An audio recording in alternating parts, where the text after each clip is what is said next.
Welcome back. Another recording, commentary, the drawing. I'm with Marissa. Hi, everyone. And so, firstly, starting off with gluing down some newspaper scraps. We have the 70s from like a rainbow effect. Somebody reading a newspaper, then the Octopus by Clarence Wagner III. And the 70s is upside down, so it looks like Another language. I didn't even notice it was upside down. I mean, it kind of looks like Simlish. Water on the paper, and then straight into the angled Sharpie. So then you get those thick lines, and you can turn them into the thin ones. And just throwing down lines right now, not even sure what I was going to draw. That kind of looked like a foot. About the octopus. And then I was going to draw the rest of the foot at the bottom right corner, but then I decided to make it look lumpy. And then put those two lines next to the lumps. And I knew they were probably going to turn into eyes for a face. The hands, I kind of wanted to draw somebody dancing because I had like the 70s idea of like disco or whatever. Disco stew, maybe? But then the lumpy things turned into like a hand grabbing the leg. And so I figured, oh, okay, the guy's trying to like skedaddle, but something's holding him back. And both the lump and the person are pretty upset about it. Relatable. I like the big chunky teeth. And you can see the detail, thank you, in the teeth, or for the guy that's going to be lost when I shade in the mouth, but at least we're going to appreciate it now. And the arms are big, like the Popeye character Bluto. Not to be confused with the Disney character Pluto. The dog. And so I wanted to capture like the lumpy mushiness in that character down there. Didn't have a lot of space to work with, but you could get the idea. This is where that detail is lost, like I mentioned earlier. He has more teeth now. But it almost brings your attention to the mouth of the walker.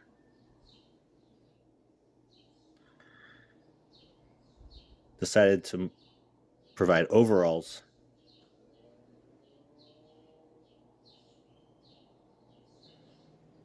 Adding details to the overalls without taking away from the conflict. Between the guy and the mud. Decided to draw a factory at the top right corner. I felt like this guy was like a factory worker leaving the line. I could see that. Kind of like gloomy with the clouds hanging overhead.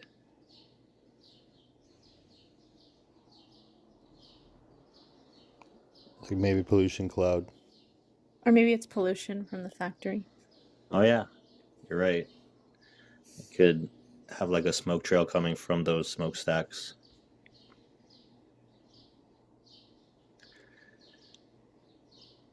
Now at this point I was feeling pretty good about the amount of details provided, and so now it was time to paint.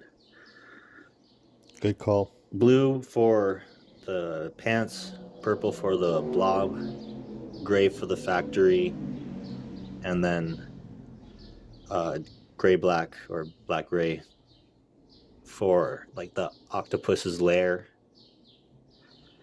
and then red for the worker's shirt. Now I started with the brush, but I forgot I was the chalk paint guy, because once I used the brush, then I didn't want to clean it, so I was like, okay, this is the brush pattern. But it kind of makes it look like it's the fabric of the pants.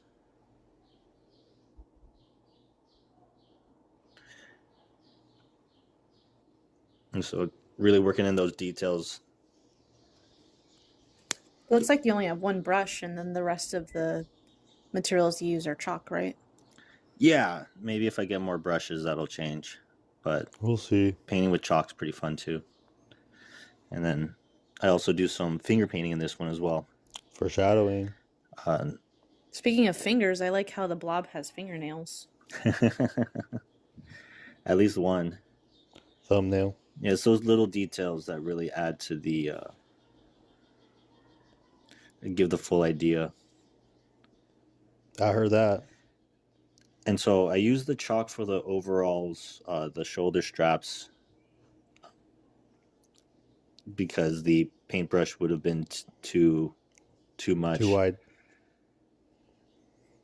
And I wanted to use some of the chalk to keep the details of the pocket and the buttons at least somewhat visible. Plus, the paint totally can cover up the outlines. I found that out on my first brush stroke there on the right knee of the walker. So learned my lesson, went to chalk straight away, put down some smears and then spread it out. And I remembered, oh yeah, I would apply it to the page as well. I took a week off, so forgot some of the skills I had developed. Happens. It's like riding a bike. You got him back though. Looks like the walker is turning into a brother. Yeah, a Mario brother. Yeah, Nintendo, please don't sue me. I realized that that could look like a Muck and that could look like a Mario. Oh, purple blobs are in Mario too? No, they're in Pokemon. Oh. Like Grimer.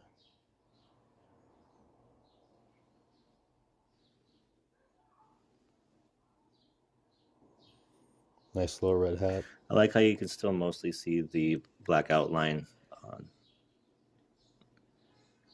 underneath the red.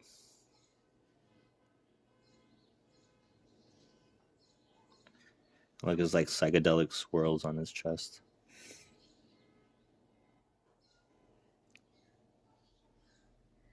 This sure kind of looks patchwork And so I was with those patterns. working the paints from the top of the easel down because I didn't want to accidentally get some on my forearm. But I was also working from lightest pigment to darkest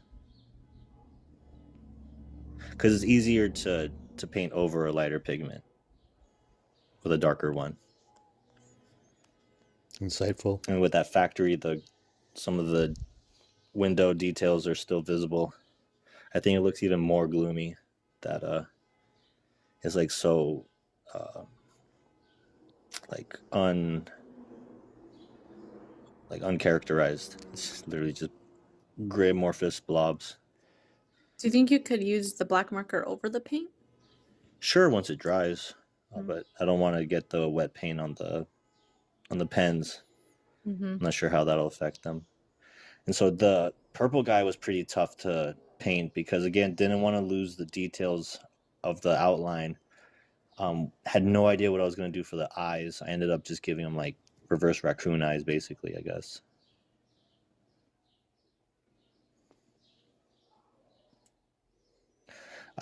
In my mind's eye, I saw him having, the clock cat eyes, the Felix the cat eyes, but it just didn't transfer over.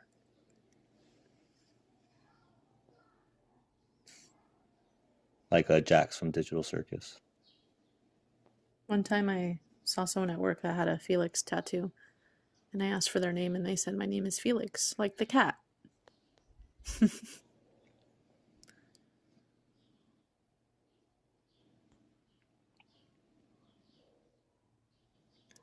And lastly, I wanted to use this blackish paint on.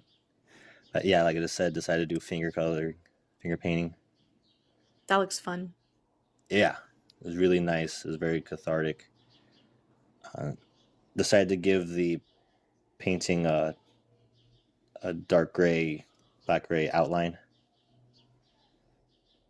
Didn't get too close to the purple one. Didn't want to smear the paint too bad. Smart. Good thinking.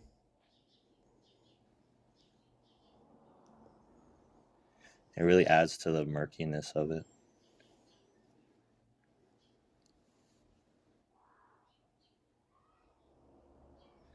A little bit of black for the walkway.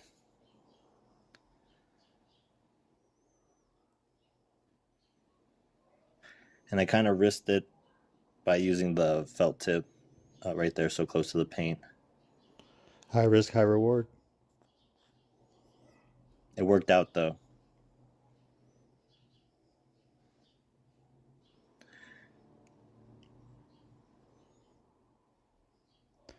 I'll paint in his shoe later. Yeah, I like the amount of emotion in this one. It's mostly surprise, looks like. That doorway back there looks so ominous. And there you have it. Thank you for joining us. You're right, it does. Have a great day.